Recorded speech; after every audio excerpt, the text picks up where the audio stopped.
கொண்டு தன் கண்ணை கண்டவர்கள் கிடையாது. என் கண்ணை காணுகிறே இமை ரெண்டும் அசையாது. கண் கொண்டு தன் கண்ணை கண்டவர்கள் கிடையாது. என் கண்ணை காணுகிறே இமை ரெண்டும் அசையாது. குயில் இசை கேட்டவள் இன்று குயில் முகம் பார்க்கிறாள்.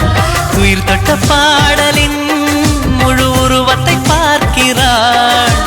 தேடும் முன்பே வந்த பொருள் வாழ்வில் நிலைப்பதில்லை. தேடி தேடி கண்ட பொருள் எளிதில் தொலைவதில்லை. இசை பாட்டும் காற்றும் சேர்ந்த பின்பு பிரிவதில்லை.